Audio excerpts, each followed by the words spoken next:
새벽 5시 편의점 불빛만이 어둠 속에서 외롭게 빛나고 있었습니다. 23살 세이는 벌써 3번째 하품을 하며 진열대를 정리하고 있었어요. 고아원에서 나온 지 벌써 5해, 하지만 여전히 하루하루가 전쟁 같았습니다. 김 사장이 뒤에서 다가와 차가운 목소리로 말했어요. 세희야, 어제 계산 또 틀렸더라. 이번 달 급여에서 3만 원 빼겠어. 세이의 어깨가 축 늘어졌습니다. 이미 최저임금도 제대로 안 주면서 또 깎는다니요. 하지만 참을 수밖에 없었어요. 오늘 오후에는 카페 알바가, 저녁엔 배달 알바가 기다리고 있으니까요. 사장님, 제가 언제 계산을 틀렸다고. 뭐? 내가 거짓말 한다는 거야. 내가 얼마나 멍청한지 모르나? 김 사장의 목소리가 점점 커졌어요.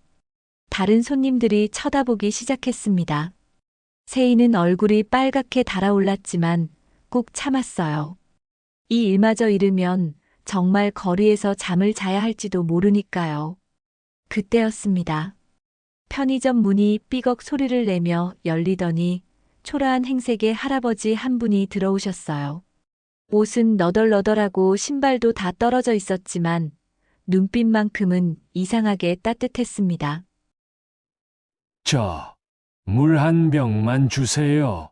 할아버지의 목소리는 떨리고 있었어요. 주머니를 뒤지시더니 동전들을 조심스럽게 꺼내셨습니다. 600원, 700원. 물값에는 조금 부족했어요. 김 사장이 혀를 찼습니다.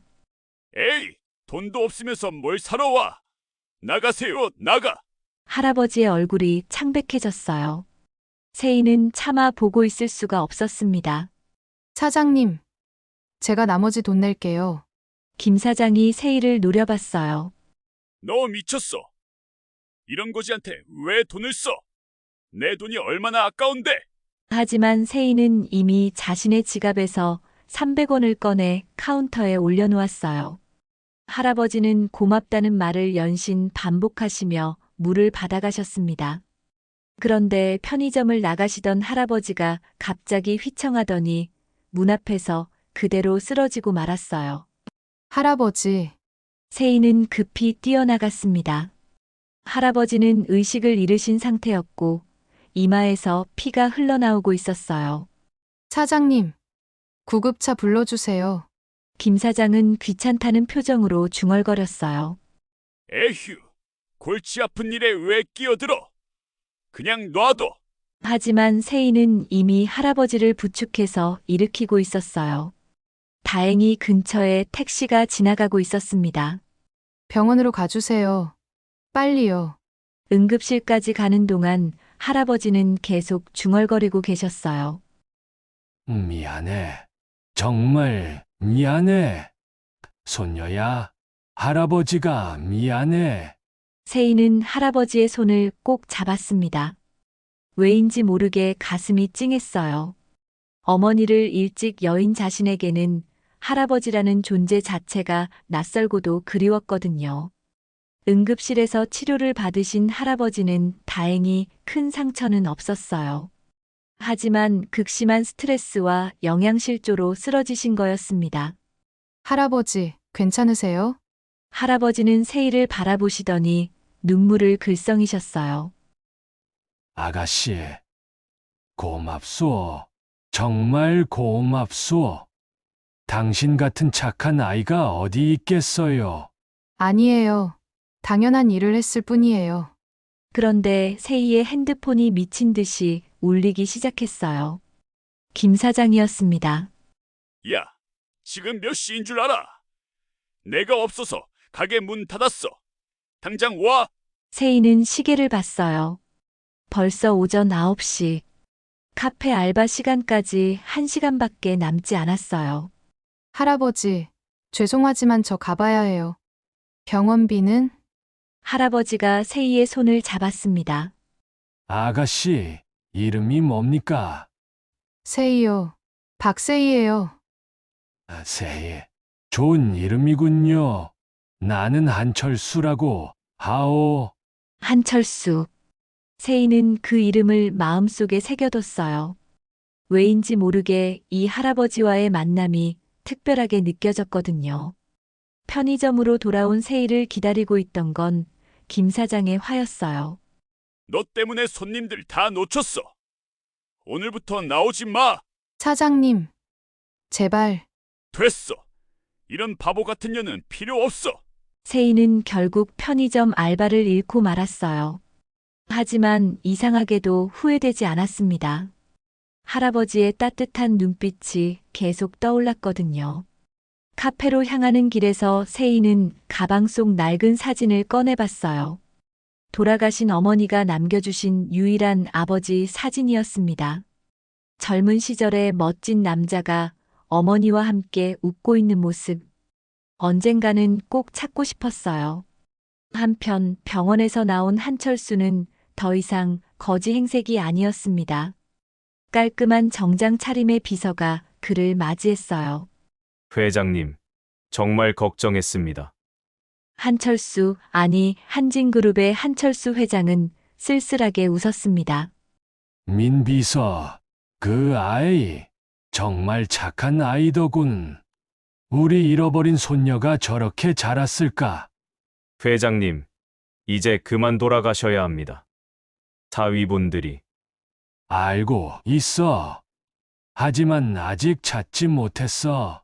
내 손녀를 내가 죽기 전에 꼭 찾아야 해. 그 시각 한진그룹 회장실에서는 긴급회의가 열리고 있었어요. 한철수 회장의 사위 강민호와 그의 처남 강민수가 심각한 표정으로 앉아 있었습니다. 회장님이 이상해졌어. 아들 죽고 나서 완전히 돌았다고. 좋은 기회야. 이번에 경영권을 완전히 넘겨받자. 하지만 혹시 손녀라는 게 정말 있다면? 설마.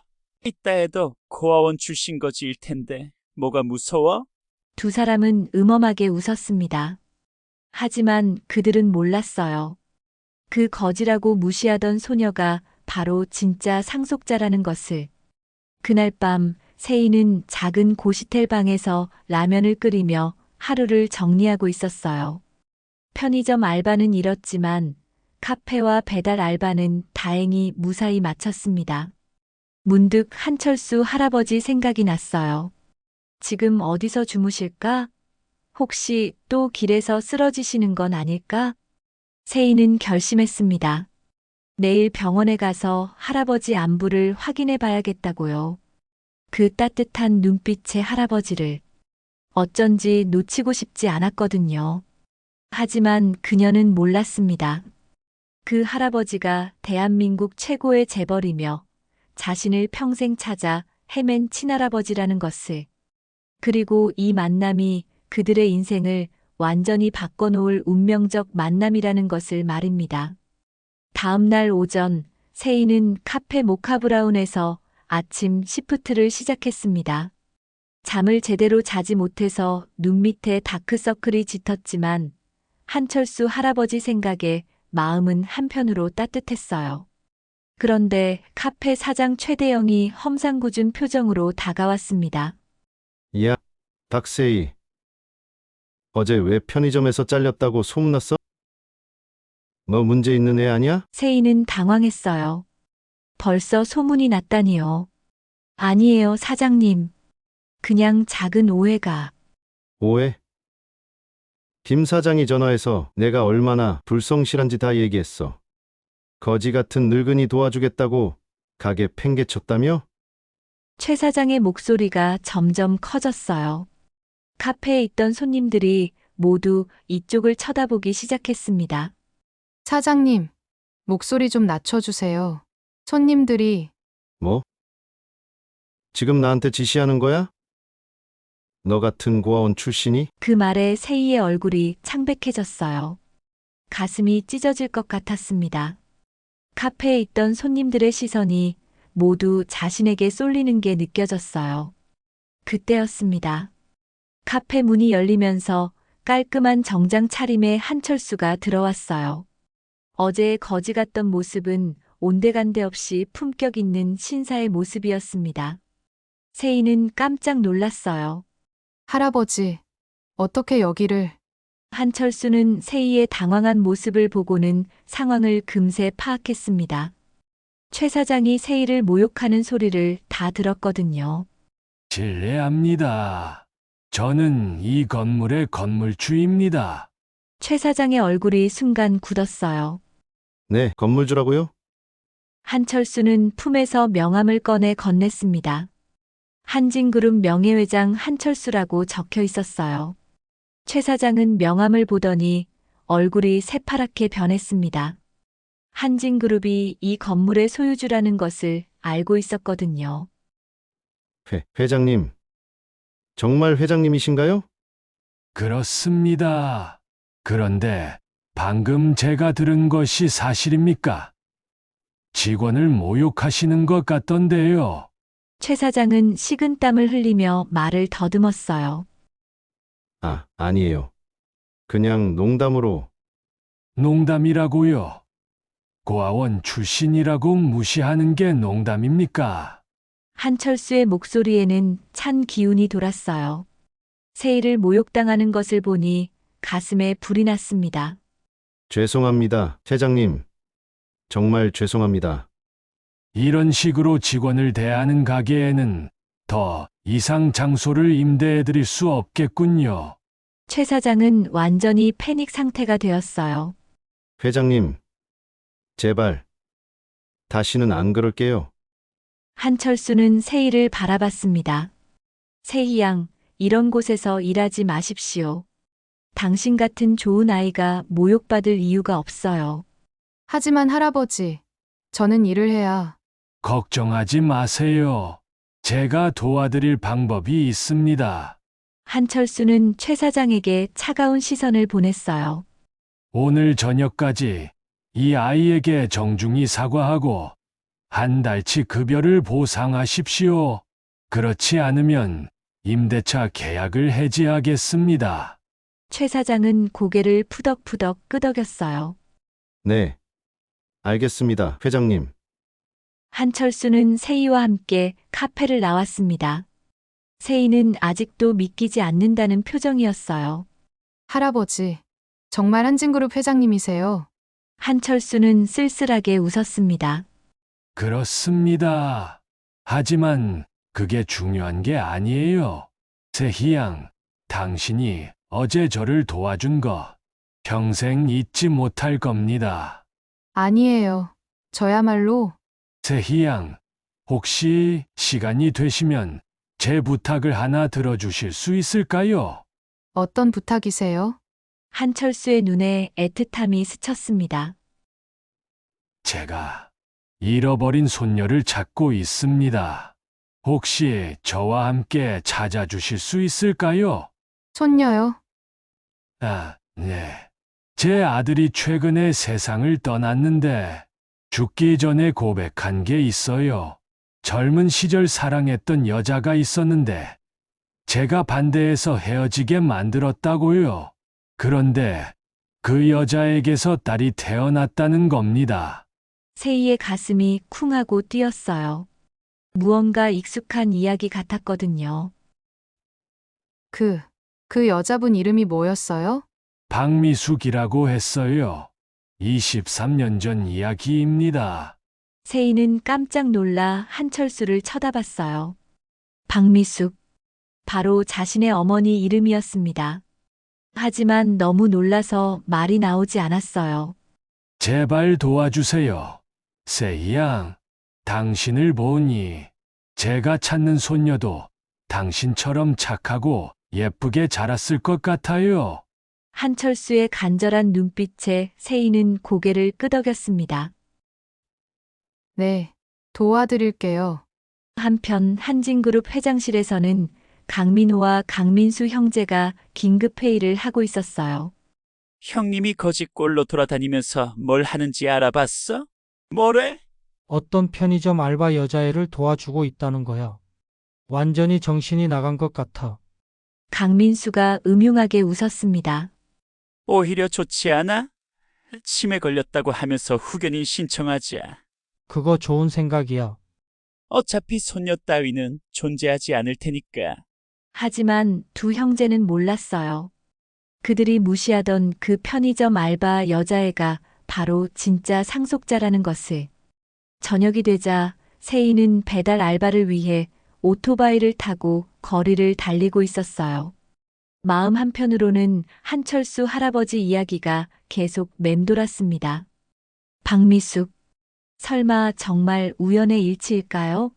하지만 어머니가 말씀하신 아버지는 재벌가 아들이 아니었어요. 평범한 직장인이라고 하셨거든요. 그때 세희의 핸드폰이 울렸어요. 한철수였습니다. 세희양, 지금 어디 계세요? 배달 알바 중이에요, 할아버지. 혹시 위험하지 않나요? 밤늦게 오토바이 타는 게. 괜찮아요. 익숙해요. 하지만 한철수는 걱정이 되었어요. 만약 이 아이가 정말 자신의 손녀라면 이렇게 위험한 일을 시킬 수는 없었거든요. 세희양, 내일부터는 제가 다른 일을 구해드리겠습니다. 아니에요. 할아버지. 제가 스스로 할 수 있어요. 그래도 정말 괜찮아요. 오히려 할아버지가 걱정되네요. 혹시 또 어디서 쓰러지시는 건 아닐까요? 한철수는 가슴이 따뜻해졌어요. 이렇게 자신을 걱정해주는 사람이 얼마나 오래간만인지 모르겠어요. 고맙습니다. 세희양, 당신 같은 손녀가 있었다면 정말 행복했을 텐데요. 세희도 마음이 짠해졌어요. 저도 할아버지 같은 분이 계셨다면 좋았을 텐데요. 두 사람은 서로가 찾던 바로 그 사람이라는 것을 모른 채 안타까운 마음만 나누고 있었습니다. 그날 밤 세희는 고시텔에서 어머니가 남긴 유품들을 다시 꺼내봤어요.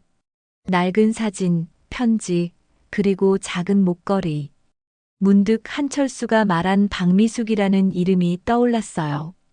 혹시, 정말 혹시. 하지만 너무 믿기지 않는 우연이었어요. 세희는 고개를 저었습니다. 그럴 리가 없어요. 세상에 그런 드라마 같은 일이 어디 있겠어요. 하지만 운명의 수레바퀴는 이미 돌기 시작했습니다. 그리고 진실은 생각보다 훨씬 가까이에 있었어요. 사흘 후 세희는 한철수와 함께 서울역 근처를 걸어가고 있었습니다. 손녀를 찾겠다는 한철수의 간절한 마음에 감동받아 함께 나선 것이었어요. 할아버지, 혹시 그 박미숙이라는 분에 대해 아시는 게 더 있으세요? 한철수는 잠시 멈춰서서 멀리를 바라봤어요. 우리 아들 철민이가 대학교 2학년 때 만났다고 했어요. 미술을 전공하는 예쁜 여학생이었다고. 세희의 심장이 쿵 소리를 냈어요. 어머니도 미술을 전공하셨거든요. 하지만 아직 확신할 수는 없었어요. 그런데 왜 반대하셨어요? 한철수의 얼굴에 깊은 후회가 스쳤습니다. 어리석었지요. 집안이 맞지 않는다고, 아들의 미래에 도움이 안 된다고. 정말 바보 같은 생각이었어요.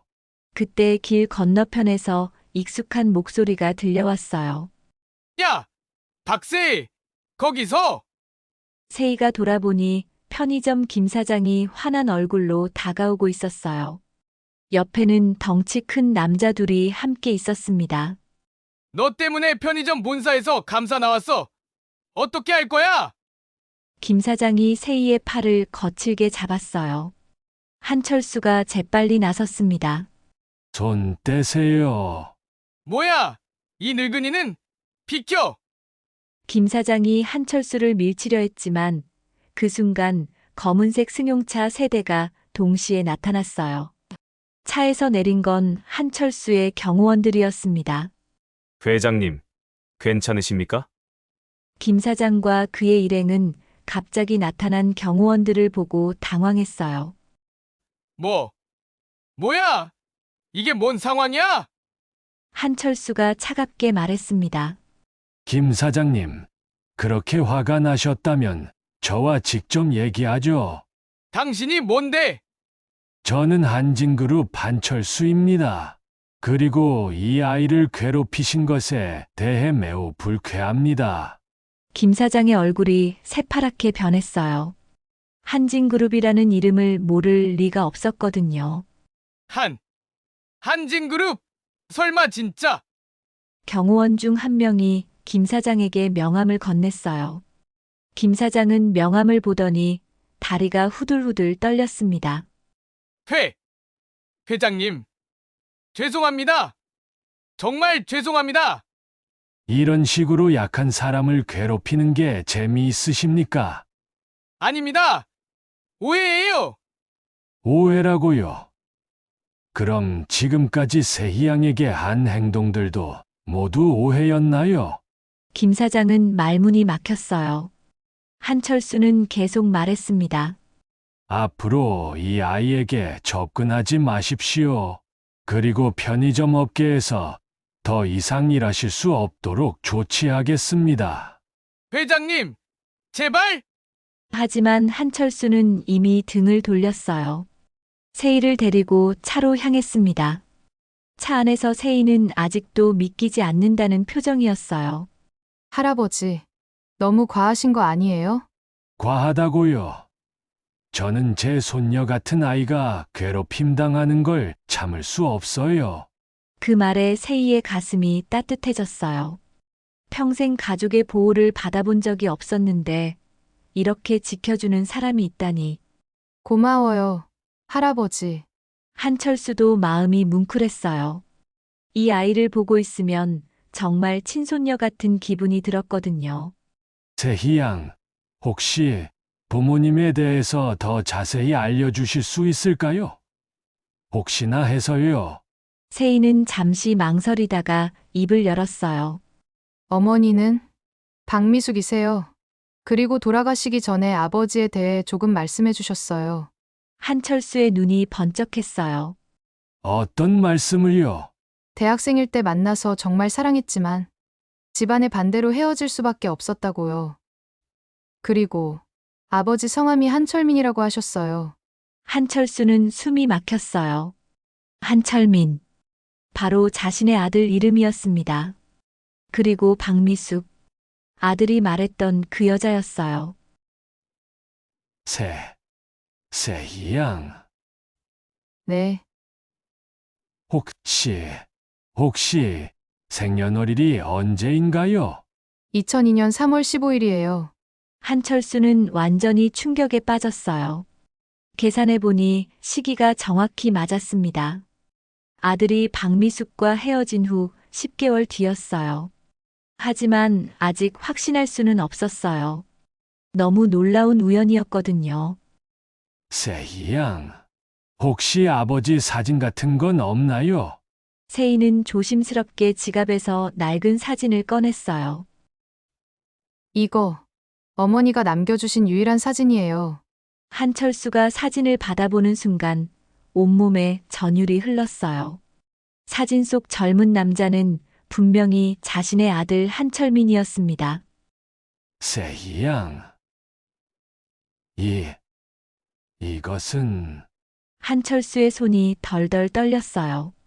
사진을 다시 한번 자세히 봤지만 틀림없었어요. 자신이 그토록 찾던 손녀가 바로 눈앞에 있었던 것입니다. 할아버지, 괜찮으세요? 세희는 한철수의 이상한 반응에 당황했어요. 한철수는 눈물이 핑 돌았지만 억지로 참았습니다. 너무 갑작스럽게 진실을 말하면 세희가 놀랄 것 같았거든요. 아니에요. 그냥 이분이 정말 좋은 분 같아서요. 그럼 아버지를 찾는 것도 도와주실 수 있을까요? 한철수는 복잡한 마음으로 고개를 끄덕였어요. 물론이지요. 꼭 찾아드리겠습니다. 하지만 마음 한편으로는 어떻게 말해야 할지 고민이었어요.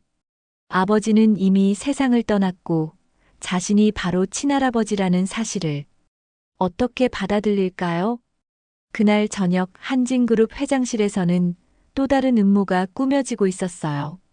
형님이 요즘 이상한 여자애랑 다닌다는 소문이 있어. 강민수가 서류를 넘기며 말했어요. 그 애가 뭔가 꿍꿍이가 있는 것 같아. 혹시 형님한테서 돈을 뜯어내려는 건 아닐까? 당연히 그렇겠지. 거지 같은 애가 갑자기 재벌 할아버지를 만났으니까. 강민호가 음흉하게 웃었어요. 이번 기회에 확실히 정리하자. 그 애를 이용해서 형님이 정신적으로 불안정하다는 걸 증명하는 거야? 어떻게? 그 애한테 돈을 주고 형님을 모함하게 하는 거지. 그럼 치매 진단받기 쉬워질 거야? 두 형제는 사악한 계획을 세우고 있었어요. 하지만 그들은 몰랐습니다. 그들이 함정에 빠뜨리려는 그 여자애가 바로 진짜 상속자라는 것을. 한편 세인은 고시텔에서 오늘 있었던 일들을 되돌아보고 있었어요. 한철수가 자신의 아버지 사진을 보고 보인 이상한 반응이 계속 신경 쓰였거든요. 정말 혹시 아버지를 아시는 건 아닐까? 하지만 그럴 가능성은 희박해 보였어요. 세상이 아무리 좁다고 해도 그런 우연이 있을까요? 세인은 어머니 사진을 꺼내봤어요. 젊고 아름다운 어머니가 행복하게 웃고 있는 모습. 언젠가는 아버지도 만날 수 있을까요? 그날 밤 한철수는 잠을 이룰 수 없었어요. 드디어 찾았습니다. 그토록 찾던 손녀를. 하지만 어떻게 말해야 할지 막막했어요. 철민아, 내 딸을 찾았단다. 정말 착하고 예쁘게 자랐어. 내가 보고 싶어 했던 그 아이를. 한철수는 아들의 영정 앞에서 조용히 눈물을 흘렸습니다. 이제 세희에게 모든 진실을 말해야 할 때가 왔어요. 하지만 조심스럽게 세희가 상처받지 않도록 내일은 용기를 내서 조금씩 진실을 알려줘야겠어요. 그리고 진짜 가족이 되는 첫걸음을 내딛어야 했습니다. 다음 날 오후 세희는 한철수와 함께 한강공원을 산책하고 있었어요. 할아버지가 조금씩 아버지에 대한 이야기를 꺼내려고 했지만 말문이 쉽게 열리지 않았습니다. 세희 양, 혹시 아버지에 대해서 더 알고 싶지 않으세요? 당연히 알고 싶어요. 어머니는 아버지가 정말 좋은 분이었다고 하셨거든요. 한철수는 깊은 숨을 들이쉬었어요. 어떻게 시작해야 할까요? 그런데 세희 양, 정말 만약에 그분이 있니? 그때 세희의 핸드폰이 울렸어요. 모르는 번호였습니다. 여보세요?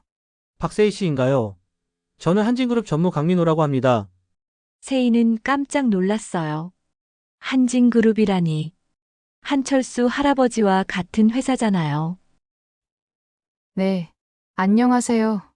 한철수는 세희의 표정이 이상해진 것을 보고 누구냐고 손짓했어요. 세희가 입모양으로 한진그룹이라고 했을 때 한철수의 얼굴이 굳어졌습니다. 한번 만나서 얘기할 일이 있는데요. 우리 회장님에 관한 중요한 일입니다. 회장님이요? 네, 지금 회장님이 많이 위험한 상황이세요. 혹시 시간 되시면 오늘 저녁에 만나실 수 있을까요? 한철수가 급히 전화기를 빼앗았어요. 누구십니까? 전화 너머에서 강민호의 목소리가 당황스럽게 들렸어요. 아, 회장님께서 거기 계신가요? 강민호, 내가 왜 세희 양에게 전화를? 회장님, 저희가 걱정되어서요. 요즘 회장님께서 많이 힘들어 보이시고 전문의 상담을 받아보시는 게 어떨까 해서요. 한철수는 강민호의 속셈을 단번에 알아챘어요. 그런 건 필요 없다. 그리고 앞으로 세희 양에게 연락하지 마라. 하지만 회장님, 전화를 끊어버린 한철수의 얼굴은 차가웠어요. 세희 양, 앞으로 우리 회사 사람들이 연락하면 받지 마세요. 왜요? 무슨 일이에요? 한철수는 잠시 망설이다가 말했어요. 사실 우리 회사에 제 자리를 노리는 사람들이 있어요. 그들이 당신을 이용하려고 할 수 있어요. 저를요? 왜요? 한철수는 대답할 수 없었어요. 세희가 자신의 손녀라는 것을 아직 말할 수 없었거든요. 그냥 조심하시라는 말씀이에요. 그날 저녁 강민호와 강민수는 비상회의를 열었어요. 형님이 저 여자애를 완전히 감싸고 있어. 이상하다니까. 강민수가 테이블을 탕 쳤어요. 분명히 저 여자가 형님을 꼬신 거야. 돈 때문에. 어떻게 할까? 이렇게 하자. 저 여자에 대해서 뒷조사를 해봐. 약점을 찾으면 우리가 유리해질 거야. 이틀 후 세희가 배달 알바를 하고 있을 때 갑자기 검은색 승용차가 나타났어요. 차에서 내린 건 강민수와 몇 명의 남자들이었습니다. 박세희 씨죠? 네. 누구세요? 저는 강민수라고 합니다. 한진그룹 상무예요. 세희는 긴장했어요. 한철수가 조심하라고 했던 사람들 같았거든요. 할 말이 있어서 왔어요. 우리 회장님, 한철수에 대해서요. 회장님이 어떻게 됐나요? 강민수가 가짜 걱정스러운 표정을 지었어요. 요즘 많이 이상해지셨어요. 자꾸 없는 손녀를 찾는다고 하시고, 의사 선생님이 초기 치매의 가능성이 높다고 하시더라고요. 세희는 깜짝 놀랐어요. 치매라고요? 그런데 할아버지는 멀쩡해 보이는데. 그게 초기 치매의 특징이에요. 가끔 정상적으로 보이다가도 갑자기 이상한 행동을 하시죠. 강민수는 계속 거짓말을 늘어놓았어요. 그래서 부탁이 있어요. 회장님이 세희 씨를 많이 좋아하시니까 병원에 같이 가달라고 설득해 주시면 안 될까요? 세희는 고민이 되었어요. 한철수가 정말 아픈 건 아닐까요? 정말 치매인가요? 의사 선생님이 그렇게 말씀하셨어요. 빨리 치료받지 않으면 더 심해질 수 있대요. 강민수의 거짓말에 세희는 점점 흔들렸어요. 그런데 왜 제가 설득해야 하죠? 회장님이 세희 씨 말은 들으실 것 같아서요. 제발 도와주세요. 그때 세희의 핸드폰이 울렸어요. 한철수였습니다. 세희야, 지금 어디야? 걱정되어서. 할아버지, 지금 한진그룹 강민수 상무님이랑 있어요. 뭐, 지금 당장 그 자리를 떠나. 한철수의 목소리가 급박했어요. 왜요? 할아버지가 아프시다고 해서. 세희야, 그들의 말을 믿으면 안 돼. 지금 당장. 하지만 강민수가 세희의 핸드폰을 빼앗았어요. 회장님 진정하세요. 저희는 회장님을 위해서. 강민수, 당장 세희를 놔줘라. 회장님 이렇게 흥분하시면 병이 더 나빠져요. 강민수는 전화를 끊어버렸어요. 그리고 세희에게 말했어요. 보셨죠? 이렇게 갑자기 화를 내시는 것도 치매 증상이에요. 세희는 혼란스러웠어요. 정말 한철수가 아픈 건 아닐까요? 그때 갑자기 여러 대의 차가 나타났어요. 한철수의 경호원들이었습니다. 회장님 명령이다. 세희 씨를 안전한 곳으로 모셔라.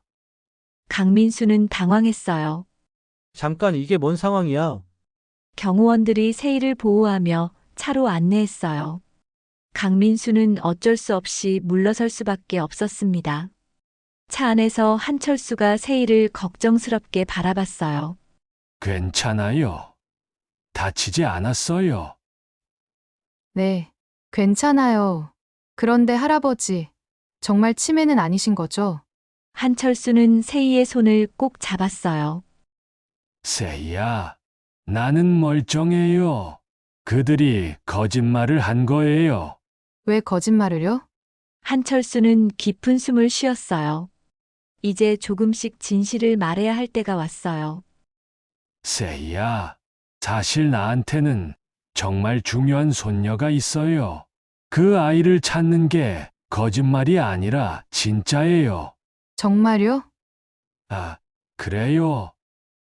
그리고 그들은 그 손녀가 나타나는 것을 두려워해요. 왜냐하면 한철수는 잠시 망설이다가 계속 말했어요. 그 손녀가 나타나면 회사의 진짜 후계자가 되거든요. 세희는 깜짝 놀랐어요. 그럼 그 손녀분이 정말 중요한 분이시네요. 아, 정말 중요한 아이지요. 한철수는 세희를 바라보며 속으로 생각했어요. 바로 내가 그 아이란다. 세희야. 그날 밤 강민호와 강민수는 완전히 화가 나 있었어요. 형님이 경호원까지 동원해서 저 여자를 보호하고 있어. 이상하다니까. 분명히 저 여자가 뭔가 꾸미고 있는 거야. 형님한테 최면이라도 걸었나? 강민수가 주먹을 쥐었어요. 이렇게 되면 더 강한 수를 써야 해. 저 여자의 과거를 완전히 파헤쳐 보자. 그리고 정말 혹시 저 여자가 형님이 찾는 손녀라며? 강민호가 차가운 미소를 지었어요. 그럴 리 없어. 하지만 만약 그렇다면 더 빨리 처리해야겠지. 두 형제의 눈에는 아기가 가득했어요. 그들은 세희를 제거하기 위해 무슨 일이든 할 준비가 되어 있었습니다. 하지만 그들은 몰랐어요. 한철수가 이미 모든 것을 알고 있고 세희를 지키기 위해서라면 어떤 일도 할 준비가 되어 있다는 것을. 제호장 생명을 건 추격. 일주일 후 세희는 한철수와 함께 아버지의 흔적을 찾아 대학교 근처를 방문했어요. 한철수는 아직 진실을 말하지 못하고 있었지만 세희와 함께하는 시간이 너무 소중했습니다. 할아버지, 여기가 아버지가 다니셨던 대학교예요. 한철수는 가슴이 뭉클했어요. 자신의 아들 철민이가 다녔던 바로 그 대학교였거든요. 정말 좋은 대학교네요. 어머니 말씀으로는 아버지가 경영학과였다고 하셨어요. 맞아요. 한철수는 속으로 말했어요. 바로 그 경영학과. 그때 세희의 핸드폰으로 문자가 왔어요. 발신자 표시는 없었지만 내용이 충격적이었습니다. 한철수가 당신의 진짜 정체를 숨기고 있어요. 오늘 저녁 8시 강남역 3번 출구에서 만나세요. 진실을 알려드릴게요. 세희는 당황했어요. 할아버지, 혹시 저에 대해서 숨기시는 게 있나요? 한철수는 가슴이 철렁했어요. 왜 그런 질문을 하나요? 아니에요. 그냥 궁금해서요. 한철수는 이제 정말 진실을 말해야겠다고 생각했어요. 하지만 그 순간 갑자기 검은색 승용차가 나타나더니 세희 쪽으로 급속도로 다가왔습니다. 세희야, 위험해. 한철수가 재빨리 세희를 밀어냈어요. 차는 한철수를 스치고 지나갔지만 할아버지는 그 충격으로 바닥에 넘어지고 말았습니다. 할아버지. 세희가 한철수를 부축했어요. 다행히 큰 부상은 없었지만 팔에 상처가 났어요. 괜찮아요. 세희만 다치지 않으면 돼요. 차 번호를 봤어요. 신고해야 해요. 하지만 한철수는 고개를 저었어요. 이것이 우연이 아니라는 것을 알고 있었거든요. 병원부터 가요. 검사 받아 보셔야 해요. 병원에서 치료를 받은 후 한철수는 세희에게 심각하게 말했어요. 세희야, 이제는 정말 위험해요. 당분간 나와 함께 있는 게 안전할 것 같아요. 왜요? 무슨 일이에요? 한철수는 더 이상 숨길 수 없다고 판단했어요. 세희야, 사실 말하고 싶었던 게 있어요. 뭔데요? 너는 정말 특별한 아이야. 그때 세희의 핸드폰이 또 울렸어요. 이번에는 강민수였습니다. 받지 마세요. 하지만 전화벨이 계속 울렸어요. 결국 한철수가 받았습니다. 무슨 일이냐? 회장님, 방금 사고 소식 들었어요. 괜찮으세요? 한철수는 소름이 돋았어요. 사고가 난 지 겨우 1시간밖에 안 됐는데 벌써 안다니요. 내가 시킨 거구나. 뭔 소리세요? 저희가 왜 그런 일을... 거짓말하지 마라. 세희를 노리고 있다는 거 다 알고 있어. 회장님, 진정하세요. 그런 피해망상은 치매 초기 증상이에요. 강민수는 끝까지 거짓말을 늘어놓았어요. 내일 정신과 전문의가 방문할 예정이니까 꼭 상담받으세요.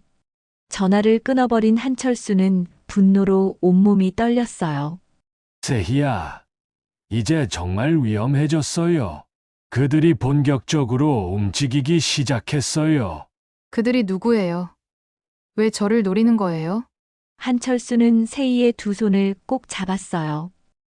세희야, 사실 너는 그 순간 병원 복도에서 폭발음이 들렸어요. 정전이 되면서 병원 전체가 어둠에 휩싸였습니다. 세희야, 내 손 놓지 마. 하지만 혼란 속에서 누군가가 세희를 끌고 가려고 했어요. 할아버지, 도와주세요.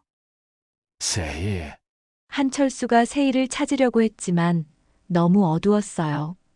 그때 비상 조명이 켜지면서 복도가 희미하게 밝아졌습니다. 세희는 복도 끝에서 검은 옷을 입은 남자들과 실랑이를 벌이고 있었어요. 세희야, 한철수가 달려갔지만 그 순간 경호원들이 나타났어요. 회장님, 이쪽으로. 아니야. 세희부터 구해야 해. 이미 다른 팀이 출동했습니다. 정말로 한철수의 경호팀이 검은 옷 남자들과 치열한 몸싸움을 벌이고 있었어요. 세희는 그 틈을 타서 도망쳤습니다. 할아버지, 할아버지. 세희가 한철수에게 달려와 안겼어요. 한철수는 안도의 한숨을 쉬었습니다. 괜찮아요. 다치지 않았어요. 네, 다행히 괜찮아요. 경호대장이 다가와서 보고했어요. 회장님, 범인들은 모두 도주했습니다. 하지만 신원 확인은 어려울 것 같습니다. 한철수는 이제 더 이상 기다릴 수 없다고 생각했어요. 세희야, 이제 진실을 말해야겠어요. 무슨 진실이요? 한철수는 깊은 숨을 쉬고 세희를 똑바로 바라봤어요. 세희야, 너를 노리는 이유가 있어요. 너는 내 손녀야. 네, 세희는 믿을 수 없다는 표정이었어요. 내 아버지 한철민은 내 아들이었어요. 그리고 너는 내가 그토록 찾던 손녀고. 할아버지. 설마, 그래요. 우리가 우연히 만난 게 아니라 운명이었던 거예요. 세희는 충격에 말을 잇지 못했어요. 그동안 함께했던 모든 순간들이 새로운 의미로 다가왔습니다. 그럼, 제가 정말, 내 사랑하는 손녀예요. 내가 평생 찾던 바로 그 아이고. 한철수의 눈에 눈물이 맺혔어요. 미안해요. 세희야, 이렇게 늦게 찾아서, 이렇게 위험한 상황에 놓이게 해서. 세희도 눈물이 났어요. 평생 그리워했던 가족을 드디어 찾은 거였어요. 할아버지. 정말 할아버지예요? 그럼요. 내 소중한 손녀 세희야. 두 사람은 눈물을 흘리며 포옹했어요. 하지만 감동도 잠시, 위험은 아직 끝나지 않았습니다. 경호대장이 급히 다가왔어요. 회장님, 큰일입니다. 강민호 전무가 이사회를 소집했습니다. 회장님의 정신 상태를 문제 삼아서 경영권 박탈을 논의한다고 합니다. 한철수의 얼굴이 굳어졌어요. 드디어 본색을 드러내는군. 어떻게 하시겠습니까? 한철수는 세희를 바라봤어요. 세희야, 이제 진짜 싸움이 시작돼요. 너를 지키고 우리 가족의 권리를 되찾는 싸움이 말이에요. 세희는 고개를 끄덕였어요. 할아버지와 함께 할게요. 이제는 정말 가족이니까요. 하지만 한편으로는 걱정도 되었어요. 앞으로 어떤 위험이 기다리고 있을지. 그날 밤 강민호와 강민수는 승리를 확신하며 축배를 들고 있었어요. 형님이 완전히 정신이 나갔어. 없는 손녀를 찾았다고 하면서 거지 여자애를 가족이라고 하고 있다니까. 이번 기회에 확실히 정리하자. 내일 이사회에서 형님을 추출하고 그 여자애도 처리하는 거야. 하지만 그들은 몰랐어요. 그들이 거지 여자애라고 무시하던 세희가 진짜 한진그룹의 후계자였다는 것을, 그리고 한철수가 모든 증거를 준비하고 있다는 것을 말이에요. 진짜 전쟁은 이제 시작이었습니다. 다음 날 아침 한진그룹 본사는 긴장감으로 가득했어요. 임시 이사회가 열리는 날이었거든요. 한철수는 세희와 함께 회장실에서 마지막 준비를 하고 있었습니다. 세희야, 무서우면 밖에서 기다려도 돼요. 아니에요. 할아버지. 함께 할게요. 한철수는 세희의 손을 꼭 잡았어요. 23년 만에 찾은 손녀를 다시는 놓고 싶지 않았거든요.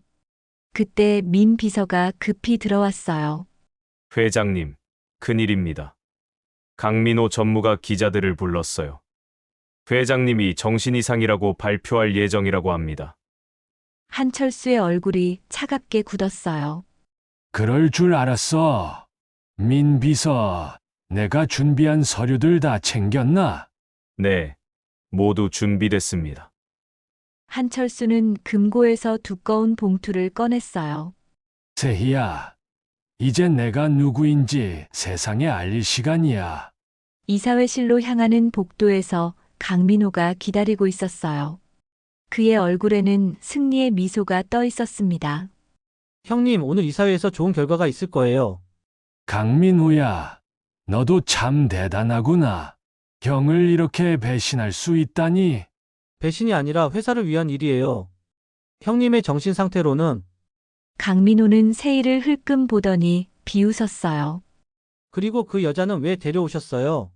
설마 정말 손녀라고 믿으시는 건 아니죠?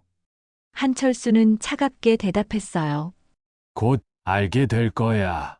이사회실 문이 열렸어요. 안에는 이미 15명의 이사들이 앉아 있었고, 한쪽 벽에는 기자들도 대기하고 있었어요. 강민호가 마이크 앞에 섰어요. 오늘 이 자리에 모인 이유는 한철수 회장의 정신 상태에 대한 심각한 우려 때문입니다. 이사들이 웅성거렸어요. 강민호는 계속 말했습니다. 최근 회장님은 존재하지도 않는 손녀를 찾는다며 회사 업무를 방치하고 계십니다. 그리고 길거리에서 주운 여자를 손녀라고 우기고 계시죠. 세희는 얼굴이 빨갛게 달아올랐어요.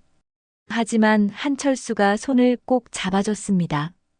더욱 심각한 것은 회사 자금을 개인적으로 사용하시고 계시다는 점입니다. 강민호가 서류를 들어보였어요. 이 자료들을 보시면 회장님이 얼마나 비정상적인 행동을 하고 계신지 알 수 있습니다. 이사들이 수군거렸어요. 분위기는 점점 강민호에게 유리해지고 있었어요. 따라서 저는 한철수 회장의 경영권 박탈을 제안합니다. 그때 한철수가 일어섰어요. 다 들었나? 정말 잘 꾸며냈구나, 강민호야. 형님, 사실을 말한 것뿐이에요. 사실이라고. 그럼 이건 뭐라고 설명할 건가? 한철수가 봉투에서 서류들을 꺼냈어요. 이것은 너희들이 지난 2년 동안 회사 자금을 횡령한 증거들이야. 강민호의 얼굴이 창백해졌어요. 그게 뭔 소리예요? 한철수가 서류를 펼쳐 보였어요. 페이퍼 컴퍼니를 만들어서 10억씩 빼돌린 기록들, 가짜 계약서들, 모두 여기 있어. 이사들이 술렁였어요. 강민호는 당황했지만 억지로 웃었어요. 조작된 자료일 뿐이에요. 형님의 정신 상태를. 조작이라고. 그럼 이것도 조작인가? 한철수가 또 다른 서류를 꺼냈어요. 어제 세희를 납치하려고 보낸 용역업체와의 계약서야. 너희 회사 법인 계좌에서 돈이 나갔더구나. 강민호는 완전히 당황했어요. 그건. 그리고 이것은 우리 아들 철민이의 유언장이야. 한철수의 목소리가 떨렸어요. 철민이가 죽기 전에 변호사를 통해 남긴 영상 유언이지. 대형 스크린에 영상이 재생되었어요. 한철민이 병상에서 힘겹게 말하고 있었습니다. 아버지, 제가 숨기고 있던 게 있어요. 대학 때 사랑했던 박미숙이라는 여자가 있었어요. 아버지가 반대하셔서 헤어졌지만 그 후에 딸이 태어났다는 걸 최근에 알았어요. 이사회실이 조용해졌어요. 그 아이 이름은 박세희.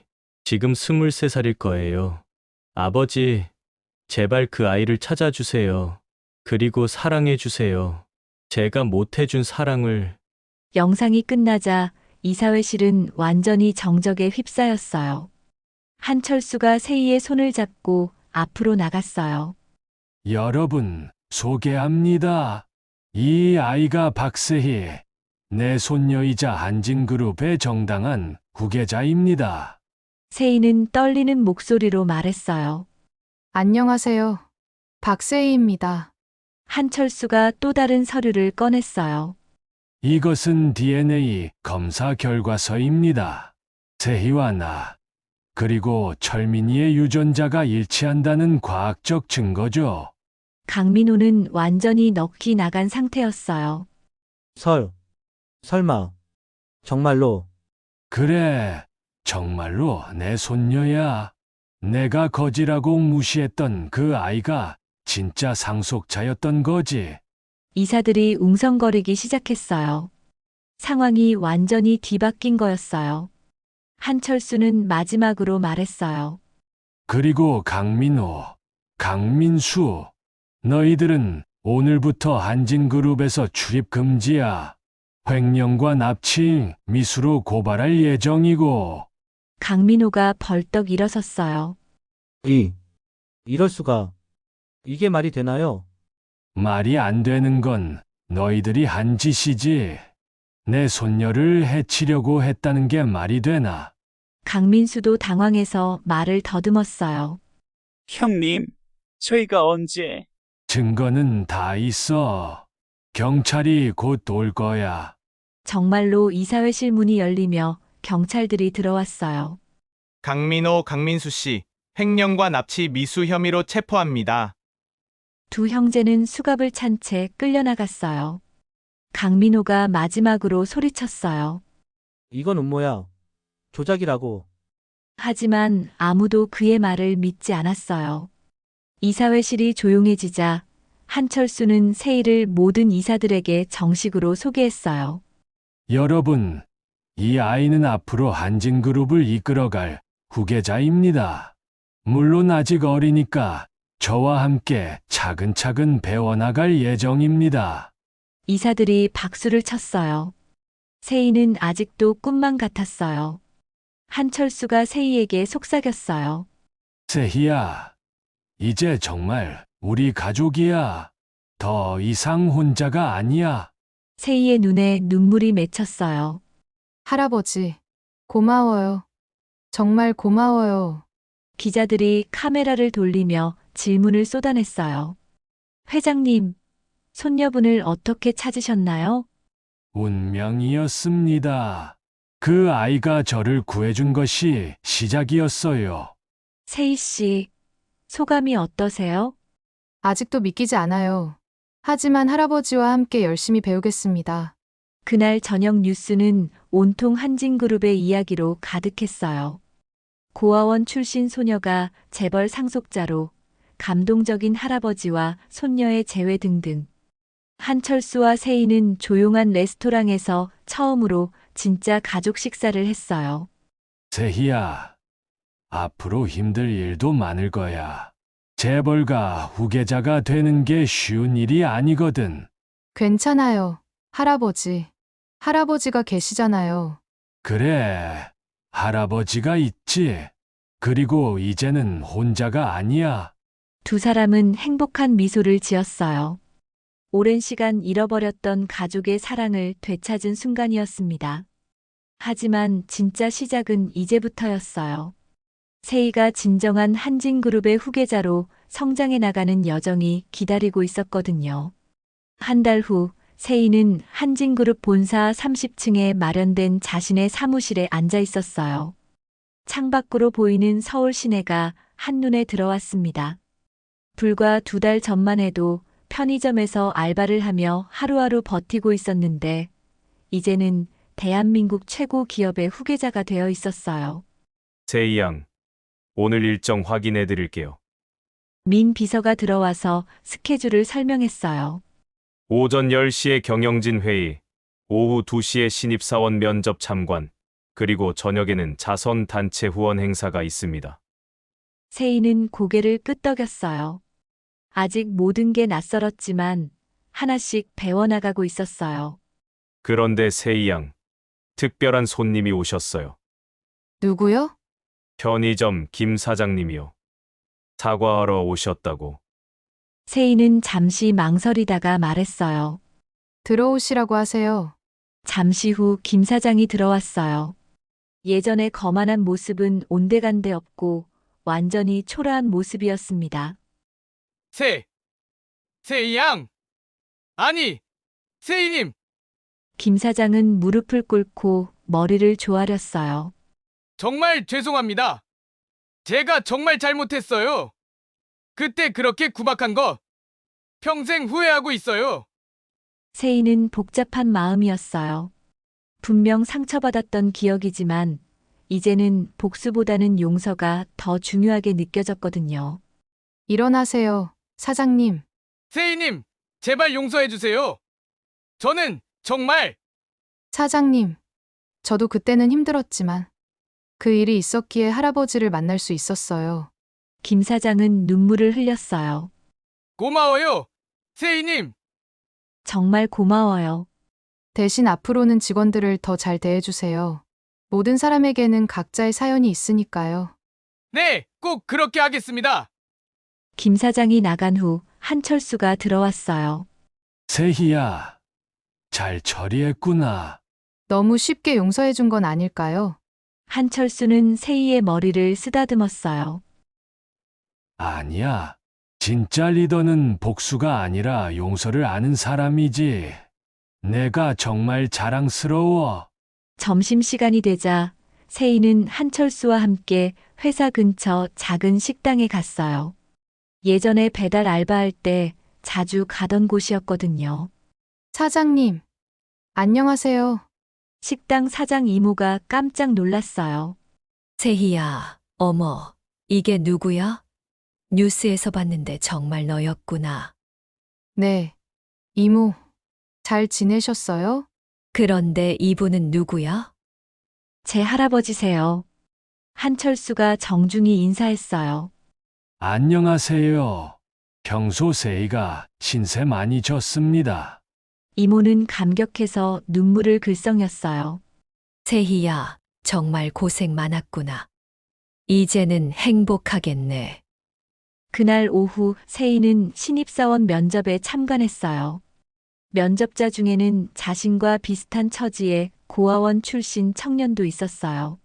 지원 동기가 뭔가요? 고아원에서 자라면서 항상 꿈꿨어요. 언젠가는 저처럼 어려운 처지의 사람들을 도울 수 있는 일을 하고 싶다고요. 세희는 그 청년을 보며 예전의 자신을 떠올렸어요. 면접이 끝난 후 세희는 인사 담당자에게 말했어요. 그 친구 꼭 뽑아주세요. 하지만 다른 지원자들에 비해 스펙이 스펙만이 전부는 아니에요. 간절함과 진정성이 더 중요하죠. 저녁에는 고아원 후원 행사가 있었어요. 세희가 자란 바로 그 고아원이었습니다. 세희 언니, 아이들이 달려와서 세희를 안았어요. 언니, 정말 공주님이 됐네. 세희는 아이들을 하나하나 안아주었어요. 언니도 여러분처럼 여기서 자랐어요. 꿈을 잃지 마세요. 언젠가는 모두 원하는 걸 이룰 수 있을 거예요. 한철수는 그런 세희를 보며 흐뭇해했어요. 원장 선생님이 다가왔어요. 세희야, 정말 자랑스럽구나. 내가 이렇게 훌륭하게 자라줘서 고마워. 아니에요, 선생님. 선생님이 키워주셨잖아요. 한철수가 원장에게 말했어요. 앞으로 이 고아원의 모든 운영비는 한진그룹에서 지원하겠습니다. 그리고 아이들의 교육비도 전액 지원할 예정이에요. 원장은 눈물을 흘렸어요. 정말 고맙습니다. 그날 밤 한철수와 세희는 아들 철민의 묘소를 찾았어요. 철민아, 내 딸을 데려왔어. 세희는 아버지 묘비 앞에서 무릎을 꿇었어요. 아버지, 안녕하세요. 저는 세희예요. 아버지의 딸. 눈물이 흘렀어요. 평생 그리워했던 아버지를 이렇게 만나게 될 줄은 몰랐거든요. 아버지, 저 이제 행복해요. 할아버지가 정말 잘해주셔서. 그리고 앞으로는 아버지처럼 좋은 사람이 되도록 노력할게요. 한철수도 눈물을 훔쳤어요. 철민아, 내 딸은 정말 훌륭하게 자랐어. 너보다도 더 착하고 강한 아이야. 돌아오는 길에 세희가 말했어요. 할아버지, 제가 한진그룹을 이끌어갈 자격이 있을까요? 한철수는 세희의 손을 꼭 잡았어요. 세희야, 자격은 타고나는 게 아니야. 만들어가는 거지. 내가 오늘 보여준 모습들, 직원을 용서하고, 아이들을 사랑하고, 아버지를 그리워하는 마음. 그게 바로 진짜 리더의 자질이야. 며칠 후 세희는 생전 처음으로 기자 회견을 열었어요. 앞으로 한진그룹은 어떤 방향으로 나아갈 예정인가요? 세희는 당당하게 대답했어요. 저희는 더 많은 사람들에게 기회를 주는 회사가 되고 싶습니다. 출신이나 배경에 상관없이 꿈과 열정이 있는 모든 사람들이 성장할 수 있는 그런 회사 말이에요. 기자들이 박수를 쳤어요. 그리고 무엇보다 따뜻한 마음을 잃지 않는 기업이 되겠습니다. 제가 어려웠을 때 많은 분들의 도움을 받았거든요. 이제는 제가 다른 사람들을 도울 차례라고 생각해요. 한철수는 기자 회견을 지켜보며 뿌듯해했어요. 세희가 정말 훌륭한 후계자로 성장하고 있었거든요. 그날 저녁 할아버지와 손녀는 조용한 집에서 함께 저녁을 먹었어요. 세희야, 행복해. 네. 할아버지, 정말 행복해요. 나도야. 이제는 정말 가족이니까. 앞으로도 계속 함께 해주실 거죠? 한철수는 세희의 머리를 쓰다듬었어요. 물론이지. 할아버지가 어디 가겠어? 세희는 창밖을 바라봤어요. 서울 시내에 불빛들이 반짝이고 있었어요. 예전에는 그 불빛들이 너무 멀게만 느껴졌는데, 이제는 모든 게 따뜻하게 느껴졌어요. 할아버지, 저희 정말 운명이었나 봐요. 그럼 하늘이 내려준 선물이지. 두 사람은 서로를 바라보며 행복한 미소를 지었어요. 긴 방황 끝에 드디어 진짜 가족을 찾은 것이었습니다. 하지만 이것은 끝이 아니라 새로운 시작이었어요. 앞으로 세희와 한철수에게는 더 많은 도전과 행복이 기다리고 있을 테니까요. 1년 후 한진그룹은 완전히 새로운 모습으로 변해 있었어요. 세희의 리더십 아래 회사는 더욱 따뜻하고 인간적인 기업으로 거듭났습니다. 세희는 이제 당당한 한진그룹의 부회장이 되어 있었어요. 할아버지 한철수는 명예회장으로 물러나면서 세희에게 경영권을 완전히 넘겨주었거든요. 부회장님, 오늘은 특별한 날이죠? 민 비서가 환한 미소로 말했어요. 네. 정말 특별한 날이에요. 오늘은 세희가 한진그룹에 온 지 정확히 1년이 되는 날이었어요. 그리고 더 특별한 것은 세희 장학재단 설립 기념식이 열리는 날이기도 했습니다. 세희가 만든 이 장학재단은 고아원 출신 청소년들과 어려운 형편의 학생들을 위한 것이었어요. 이미 100명이 넘는 학생들이 도움을 받고 있었습니다. 기념식장에는 정말 많은 사람들이 왔어요. 정치인들, 기업인들, 그리고 무엇보다 세희가 도움을 준 학생들과 그 가족들이 가득했습니다. 할아버지 한철수가 무대에 올라 인사말을 했어요. 여러분, 오늘은 정말 뜻깊은 날입니다. 1년 전만 해도 아무도 몰랐던 한 소녀가 이제는 이렇게 많은 사람들에게 희망을 주고 있습니다. 박수가 터져 나왔어요. 사실 세희가 제게 온 것은 우연이 아니었어요. 하늘이 보내준 천사였던 거죠. 한철수의 목소리가 떨렸어요. 그 아이는 저를 구해줬을 뿐만 아니라 우리 한진그룹 전체를 구해줬어요. 그리고 이제는 더 많은 사람들을 구하고 있습니다. 이제 세희가 무대에 올라갈 차례였어요. 1년 전에 그 수줍던 소녀는 온데간데 없고 당당하고 아름다운 여성이 서 있었습니다. 안녕하세요, 여러분. 박세희입니다. 우렁찬 박수가 울려 퍼졌어요. 1년 전 저는 아무것도 가진 게 없는 고아원 출신의 알바생이었어요. 하루하루 먹고 살기도 힘들었죠. 청중들이 조용히 들었어요. 하지만 한 분의 할아버지를 만나면서 제 인생이 완전히 바뀌었어요. 그분은 저에게 가족을 주셨고, 사랑을 주셨고, 무엇보다 꿈을 주셨어요. 세희는 객석의 한철수를 바라보며 미소 지었어요. 이제 저는 그 사랑을 다른 사람들과 나누고 싶어요. 저처럼 어려운 환경에 있는 모든 아이들이 꿈을 포기하지 않았으면 좋겠어요. 그때 객석에서 한 학생이 일어났어요. 세희 장학재단의 첫 번째 장학생이었거든요. 누나, 저 대학 합격했어요. 세희는 깜짝 놀라며 박수를 쳤어요. 정말요? 축하해요. 누나 덕분이에요. 정말 고마워요. 객석에서 박수와 환호성이 터져 나왔어요. 세희는 눈물이 글썽였습니다. 기념식이 끝난 후 세희는 할아버지와 함께 조용한 카페에 앉았어요. 바로 1년 전 처음 만났던 그 병원 근처 카페였습니다. 할아버지, 1년 전 이때를 생각하면 정말 꿈만 같아요. 나도 그래, 세희야.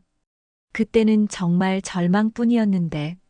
한철수는 잠시 멈췄다가 계속 말했어요. 철민이를 잃고 나서 삶의 의미를 못 찾겠더라고. 그런데 너를 만나고 나서야 다시 살아갈 이유를 찾았어.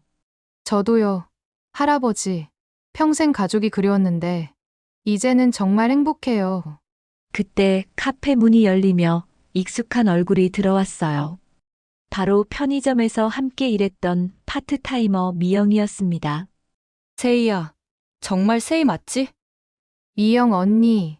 세희가 벌떡 일어나서 미영을 안았어요. 언니, 어떻게 지내세요? 나야 그냥 그렇지 뭐. 그런데 너 진짜 대단하더라. 뉴스에서 봤어. 미영은 조금 어색해했어요. 나 같은 사람이 이런 데 와도 되나? 세희가 미영의 손을 잡았어요. 무슨 소리예요? 언니는 제가 힘들 때 유일하게 도와주신 분이에요. 한철수도 정중히 인사했어요. 안녕하세요. 세희를 도와주셔서 고맙습니다. 미영은 깜짝 놀랐어요. 어머, 정말 회장님이세요? 세희가 웃으며 말했어요. 언니, 지금 구직 중이시죠? 저희 회사에서 일하실래요? 정말? 나 같은 사람을? 세희가 진지하게 말했어요. 언니는 진짜 착한 사람이에요. 그런 사람이 우리가 원하는 인재예요. 미영은 눈물을 글썽였어요. 세희야. 고마워. 그날 저녁 세희와 한철수는 집에서 조용한 시간을 보냈어요. 벽에는 세희의 어머니와 아버지 사진이 나란히 걸려 있었고 그 옆에는 할아버지와 세희가 함께 찍은 가족 사진이 있었어요. 세희야, 후회는 없지? 뭐려? 갑자기 재벌가 딸이 되어서 자유롭게 살지 못해서. 세희는 고개를 저었어요. 전혀요. 이제 저는 정말 많은 사람들을 도울 수 있잖아요. 그보다 행복한 일이 어디 있어요? 한철수는 세희를 바라보며 뿌듯해했어요. 내가 정말 자랑스러워. 철민이도 하늘에서 기뻐하고 있을 거야. 그때 세희가 갑자기 말했어요. 할아버지, 사실 말씀드리고 싶은 게 있어요. 뭔데? 제가 연애하고 있어요. 한철수는 깜짝 놀랐어요. 정말. 누구와? 저희 회사 신입사원이에요. 고아원 출신이라고 했던 그 친구요. 한철수는 잠시 놀랐다가 웃음이 터져 나왔어요. 정말. 그 착한 청년 말이야. 네. 혹시 반대하실까봐 말씀 못 드렸어요. 한철수가 세희의 손을 잡았어요. 세희야. 할아버지가 바라는 건 내 행복뿐이야. 그 청년이 너를 행복하게 해준다면 할아버지는 언제든 환영이야. 정말요? 물론이지. 언제 데려와봐. 며칠 후 세희는 정말로 그 청년을 집에 데려왔어요. 김민준이라는 이름의 25살 청년이었는데 정말 착하고 성실해 보였어요. 안녕하세요, 회장님. 김민준입니다. 한철수는 민준을 보며 마음에 들어했어요. 반갑습니다. 우리 세희를 잘 부탁해요. 네. 정말 잘하겠습니다. 저녁 식사 자리에서 민준이 말했어요. 세희 누나 덕분에 제가 이 회사에 들어올 수 있었어요. 정말 감사해요. 한철수가 물었어요. 세희를 언제부터 좋아했나요? 면접 볼 때부터요. 다른 임원들은 제 스펙만 봤는데 세희 누나는 제 마음을 봐주셨거든요. 세희는 얼굴이 빨갛게 달아올랐어요. 할아버지, 부끄러워요. 한철수는 흐뭇하게 웃었어요. 세희가 정말 좋은 사람을 만났다는 생각이 들었거든요. 그날 밤 세희는 아버지 사진 앞에서 조용히 말했어요. 아버지, 저 정말 행복해요. 좋은 할아버지도 만났고, 좋은 사람도 만났어요. 아버지도 기뻐하시죠? 그리고 어머니 사진을 바라봤어요. 어머니, 어머니가 말씀해 주신 대로 아버지를 찾았어요. 그리고 할아버지도 정말 좋은 분이세요. 한철수가 뒤에서 지켜보고 있었어요. 세희야, 네. 할아버지. 할아버지는 정말 행복해. 내가 있어서. 저도요. 할아버지. 할아버지가 계셔서 정말 행복해요. 두 사람은 서로를 바라보며 따뜻한 미소를 지었어요. 창밖으로는 따뜻한 봄바람이 불어오고 있었어요. 긴 겨울이 끝나고 드디어 봄이 온 것처럼 세희와 한철수에게도 진정한 행복의 계절이 찾아온 것이었습니다. 1년 전만 해도 서로의 존재조차 몰랐던 할아버지와 손녀. 하지만 운명은 그들을 만나게 해주었고, 이제는 세상에서 가장 행복한 가족이 되어 있었어요. 앞으로도 그들에게는 더 많은 행복과 사랑이 기다리고 있을 것입니다. 왜냐하면 진정한 가족의 사랑을 찾은 사람들에게는 언제나 희망이 있으니까요. 그리고 세희는 이제 알고 있었어요. 혼자가 아니라는 것, 사랑받고 있다는 것, 그리고 다른 사람들에게도 그 사랑을 나누어 줄 수 있다는 것이 얼마나 소중한지를.